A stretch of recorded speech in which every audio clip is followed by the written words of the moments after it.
parti. Donc, je vous passe la parole. Alors, bonjour à tous et à toutes. Donc aujourd'hui, on est là pour vous présenter un peu quelques chiffres de l'étude qu'on a menée conjointement avec l'IFOP. Donc avec moi aujourd'hui, Enora. Voilà. Merci Hamza. Donc, je suis Enora Lanodanel, je suis chargée d'études au sein de l'IFOP et on a mené conjointement avec BDIS donc cette première étude en réalité sur les populations de terrain. Et Hamza, je vais te laisser un peu expliquer. Je vais te laisser un petit peu peut-être plus expliquer l'intérêt de cette étude pour BDIS. Qu'est-ce que c'est BDIS aussi? Et voilà, je te passe la parole. Alors, moi c'est Hamza, je suis le directeur marketing chez BDIS, je remplace Julien aujourd'hui qui a eu un imprévu. Alors BDIS c'est un LMS spécialisé pour les populations de terrain. Et donc quand on était en train de voir un peu ces populations, les quelques chiffres qui existent, on avait du mal à trouver un peu déjà ce que c'était la vraie définition de travailleur terrain. Parce qu'aujourd'hui la majorité des études qu'on trouve sont soit des études des États-Unis ou des Royaumes-Unis, etc. Donc c'était important pour nous d'avoir une étude française pour les travailleurs terrain qui sont en France.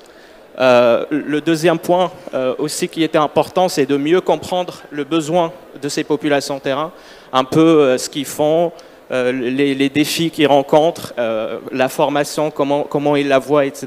Donc c'est une des raisons pour laquelle on a décidé donc, de se lancer avec l'IFOP pour faire cette étude.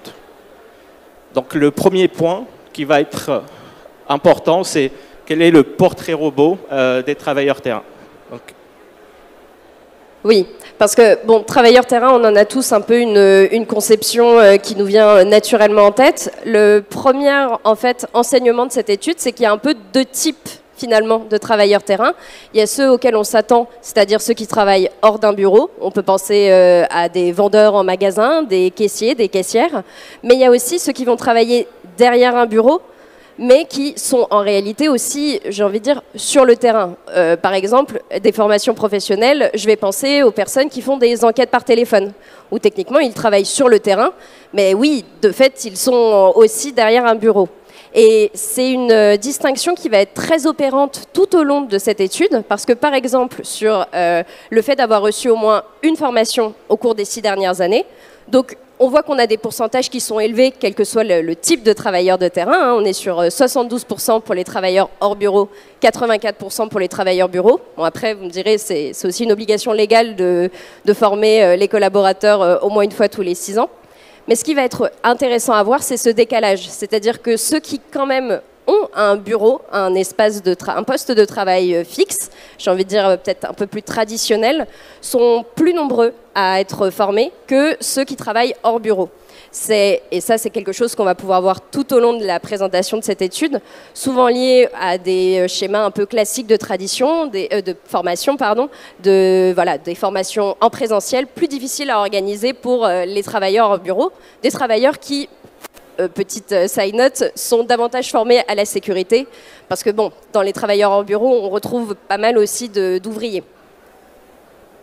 Oui, en effet, au début, on peut croire que quand on parle des travailleurs terrain, on va directement penser aux les collaborateurs qui sont dans les chantiers ou autres. Mais il ne faut pas oublier que dans les travailleurs terrain, il y a aussi tous ceux qui sont dans des centres d'appel, tous ceux qui sont dans des guichets dans les différents endroits, des parcs ou même au niveau d'accueil des différentes banques. Donc eux aussi, ils sont considérés comme des travailleurs terrain.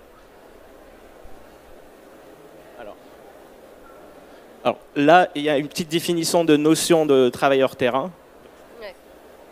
Oui, parce que comme tu le disais en introduction, en fait, cette notion, pour l'instant, elle n'a pas de définition fixée en France, en tout cas. Il y a des travaux anglo-saxons qui ont un petit peu abordé cette question-là. L'INSEE a aussi fait quelques études, mais plus sur les travailleurs de première ligne pendant le Covid. Mais en fait, on a travaillé conjointement pour essayer de donner une définition de qu'est-ce qu'un travailleur terrain.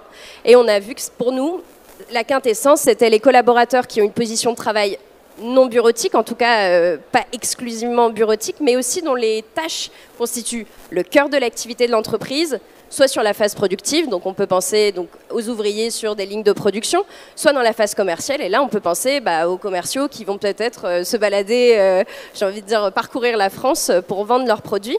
Et ça, c'est la définition que nous, on a établie ensemble. Quand on l'a posée à nos répondants, à nos personnes interviewées, on voit que, il me semble, c'est 80% qui se reconnaissent dans cette définition. Donc, on touche quand même aussi du doigt la réalité terrain de ces travailleurs. Toi, comment cette définition, elle te parle ? C'est un très bon point parce qu'au début, comme je disais, il y avait majoritairement des études qui étaient américaines.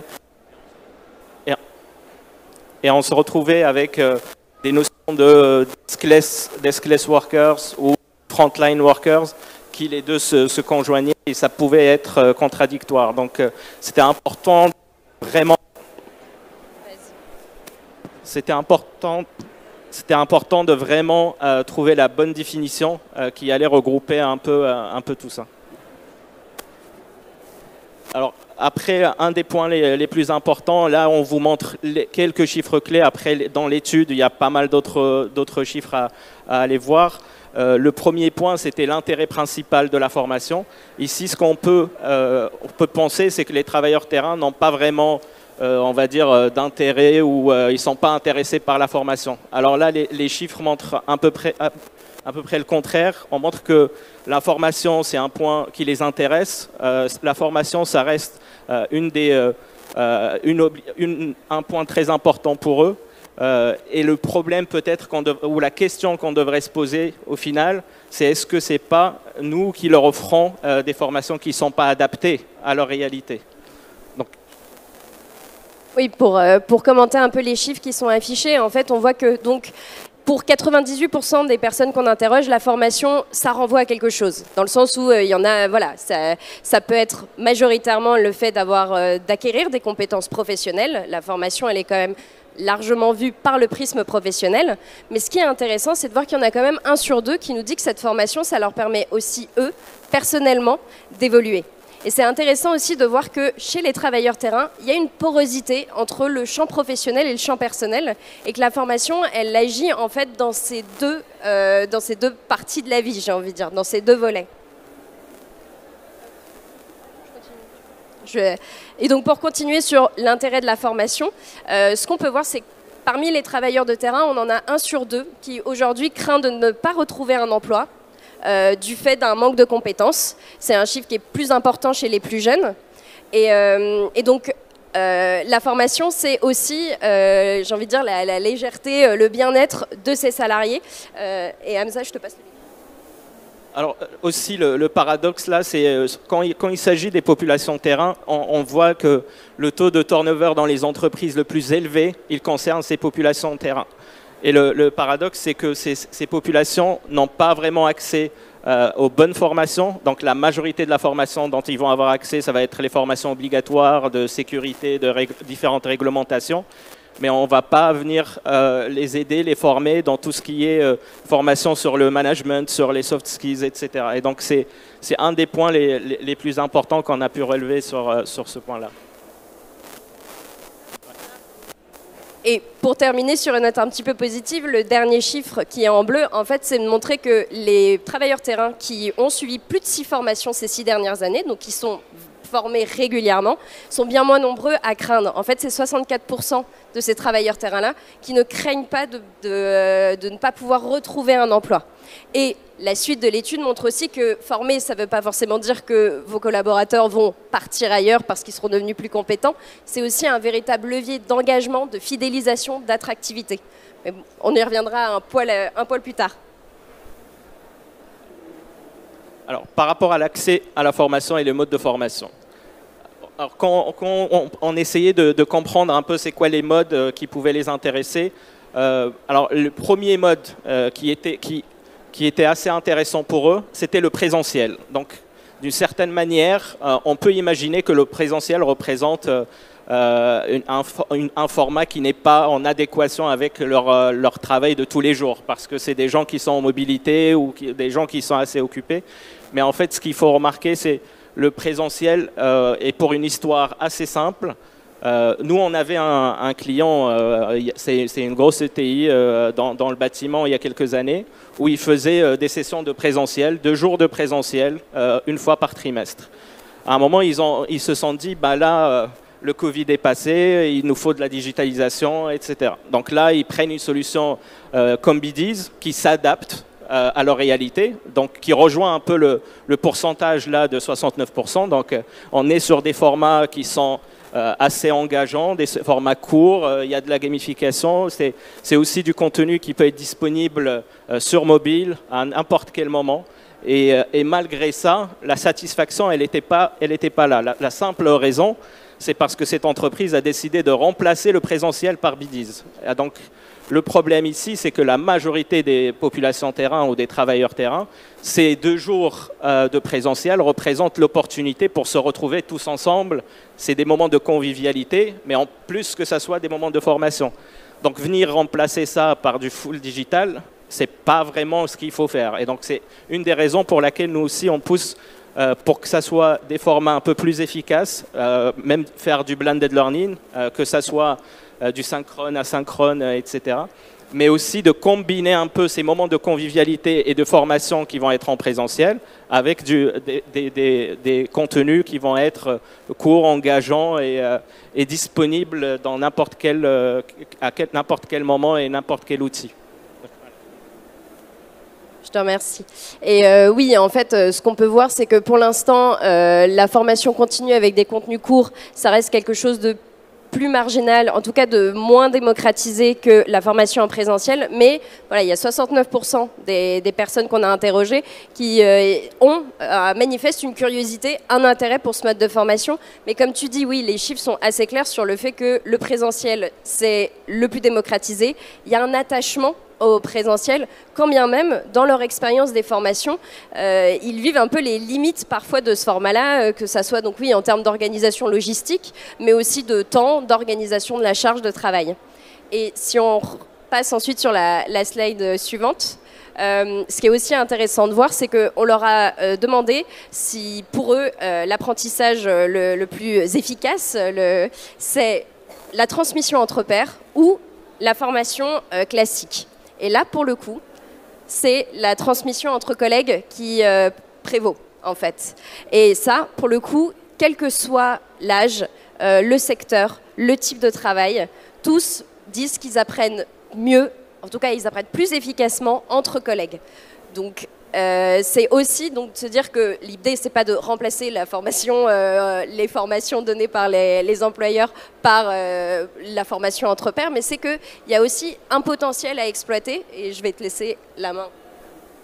Il y a aussi le point important, c'est la majorité des formations qu'on va leur mettre à disposition vont être très théoriques. Et ce qui va être important, c'est aussi de leur fournir des formations qui vont être très concrètes. C'est de la pratique, c'est des gestes métiers qui vont être sur le terrain, avec lesquels on va pouvoir partager notre savoir. Et donc c'est pour ça, chez BDiz, on pousse vraiment cette partie-là, où on offre la possibilité aux apprenants de créer leur propre contenu et le partager avec leurs collègues. Et quand je parle leur propre contenu, on est sur des gestes métiers, on est sur quelque chose de pratique, et c'est quelque chose de concret qui va pouvoir les aider à améliorer un peu leur formation. Alors, ce qu'il faut retenir, pour nous, les points les plus importants, après, là, on a pris quelques chiffres avec les 20 minutes qu'on a, mais il y a pas mal d'autres. Pour nous, les points les plus importants, c'est les 54% ont déjà renoncé à suivre une formation faute de temps. Et donc là, ça rejoint un peu le point dont on parlait sur offrir le bon format de formation au bon moment. Et aussi, ce n'est pas seulement une question de technologie, mais il y a aussi un point de pédagogie. Parce que généralement, les dernières années, la formation professionnelle a beaucoup évolué, que ce soit d'un point de vue technologique ou pédagogique. Mais la problématique, c'est que ça a évolué dans le sens des cols blancs, des travailleurs qui sont dans les sièges. Et ça n'a pas évolué pour répondre aux besoins des travailleurs terrain, qui, eux, ils sont laissés de côté, c'est plus ou moins les oubliés. Alors le point positif à la fin, c'est on voit que les derniers mois, que les entreprises réalisent ce point-là de plus en plus et ils sont prêts à investir plus en plus pour aider à accompagner ces populations-là. Oui, le second point, et on l'avait rapidement abordé, c'est les 80% qui disent qu'ils se sentent progresser, évoluer dans la durée grâce aux formations. Les 76% qui estiment que ça leur permet de se projeter dans l'avenir. Donc c'est là où je disais, la formation, c'est aussi un levier de motivation et d'engagement, de fidélisation. Il y a aussi, on avait posé la question sur le fait que ça pouvait être un levier d'attractivité. En fait, on a des travailleurs qui regardent si les entreprises proposent des offres de formation. C'est un argument pour rejoindre une entreprise aujourd'hui. Est-ce que tu veux... toujours sur l'organisation des formations, il y a aussi le fait qu'il y a des formations qui sont jugées trop longues. Voilà, on a 52% qui estiment que les formations aujourd'hui proposées sont trop longues comparées par rapport à l'organisation de leur travail. Donc en fait, pas forcément pertinente. Et le dernier chiffre, c'est un peu, voilà, c'est 61% qui pour le coup, eux, n'ont pas tenté en fait ce type de formation plus asynchrone, avec plus de flexibilité aussi dans la manière dont on la suit. Donc effectivement, il y a potentiellement un terrain à explorer sur ces questions-là. En tout cas, vous pouvez trouver toute l'étude sur ce QR code. Le point qui était important pour nous, c'est de comprendre la définition des travailleurs terrain, de connaître leurs besoins, parce qu'on ne peut pas prétendre d'être le LMS des populations terrain si on ne les connaît pas. C'est une des vraies raisons pour laquelle on s'est lancé sur cette étude, qui nous permet aussi de diriger aussi notre produit, notre technologie et notre pédagogie spécialement vers ces populations-là pour répondre vraiment à leurs besoins. Donc, si vous voulez l'étude, n'hésitez pas à flasher le QR code, sinon elle est sur le site, notre site Bidiz. Et n'hésitez pas, si vous voulez en savoir plus sur notre produit ou sur Bidiz, d'aller visiter notre stand au 54. Donc, ouais. Très bien, merci. On peut applaudir dès maintenant. Applaudir sur les retours des résultats et votre présentation, mais aussi vous applaudir sur cette initiative de s'intéresser aux travailleurs de terrain.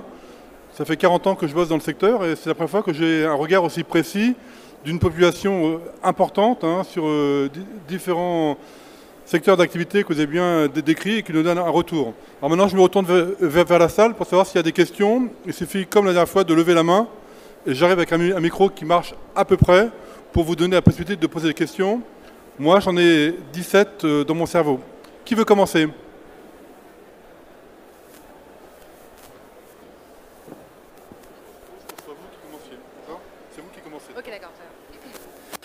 Bonjour, j'avais juste une petite question. Au niveau de l'échantillon des personnes que vous avez sondées, c'est des personnes qui étaient entre guillemets qualifiées, avec par exemple des. Est-ce que ça allait par exemple de bac à bac plus 5 ou c'était des personnes uniquement avec des CAP En termes de la sélection, en fait, on l'a vraiment fait sur l'organisation du travail. Donc, il y avait en soi deux questions. C'est est-ce que vous bossez derrière un bureau ? Oui, non. Et si vous bossez derrière un bureau, est-ce que en fait votre travail c'est le contact avec le public? C'est pas, j'ai envie de dire, un travail de comptabilité, de gestion sur la bureautique. En termes de diplôme, donc, on avait un peu de tout, plus du personnel, enfin des personnes peu qualifiées, mais on avait quand même aussi des personnes plus qualifiées. Pour le coup, on peut penser en fait aux commerciaux qui, voilà, comme je disais, arpentent les villes, qui rendent visite à des entreprises, qui vont à des salons, etc., qui en soi rentrent dans cette définition de travailleur terrain. Donc, dans l'analyse des résultats, évidemment, on fait toujours un peu attention à voir s'il n'y a pas un effet diplôme derrière les questionnements. On voit qu'en fait, c'est l'organisation du travail, c'est le fait d'être travailleur terrain qui va pas mal segmenter, et c'est le fait d'être travailleur terrain. Est-ce que voilà, on est ouvrier sur une chaîne de production ou est-ce qu'on est téléconseiller, on a accès à un bureau qui vient un petit peu former la formation? Je posais une question complémentaire à la collègue. Combien de personnes ont été contactées? C'était par téléphone, en ligne ou par entretien? Alors, on est sur 1000 personnes, c'était du en ligne, c'est ce qu'on fait habituellement. 1000 personnes, c'est aussi le seuil de toutes nos études en tant qu'institut de sondage, j'ai envie de dire les intentions de vote, c'est 1000 personnes. Là, on est sur 1000 personnes. Donc, on est sur un échantillon qui est solide, qui permet d'aller voir dans des sous-populations aussi ce qui s'y dit. Donc, ouais, la cible est particulière puisque peu traitée. Les modalités de l'enquête sont ce qu'on fait pour toutes nos enquêtes de cette envergure. IFOP. Exactement. Merci. Est-ce qu'il y a une autre question? Oui, il y a 3 questions. Donc, je vais commencer par la première. Bonjour, je rebondis également. Est-ce que des professionnels de santé étaient intégrés? Très bien. Oui, il y avait les professionnels de santé. En fait, quand on a posé la question un peu plus précisément de l'intitulé du poste des personnes, on a vu qu'il y a une bonne représentation du secteur du médical et du social.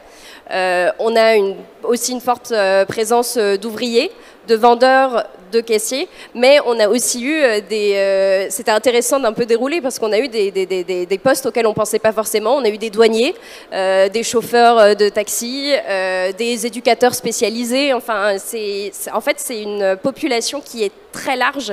Et ce qui les réunit, c'est cette organisation du travail, en fait. Merci. Il y a une autre question ici.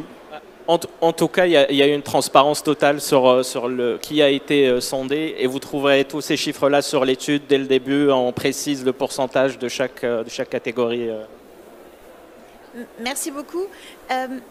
Au-delà des compétences métiers, qu'est-ce qui est ressorti en termes d'autres compétences comme vraiment souhaitées en termes de formation sur ces populations-là? Compétences transversales Il me semble qu'on n'a pas tant posé la question de qu'est-ce qu'ils souhaitent, mais de qu'est-ce qu'ils ont eu. Et ce qu'on voit, c'est que en fonction du type de travail, toutes les formations ne sont pas données de la même manière. C'est-à-dire que les travailleurs hors bureau, j'ai envie de dire, ont plus de formation sécurité, ce qui est plutôt rassurant quand on sait que les ouvriers se situent majoritairement, enfin quasi exclusivement dans ce point-là. Mais en fait, on est quand même, ceux qui l'ont reçu en tout cas, c'est beaucoup de formation métier, purement le quotidien du métier, la sécurité. En fait, les formations soft skills, voire les formations peut-être un peu plus tertiaires, ça peut être l'anglais, la culture générale, c'est des choses qui, pour le coup, ne sont pas proposées à ces travailleurs, en tout cas, vraiment pas beaucoup. Bonjour, merci beaucoup pour votre étude. Sur celle-ci, vous parlez de 61% des répondants qui n'ont jamais expérimenté de formation continue. Est-ce que vous avez pu explorer les causalités justement de ceci?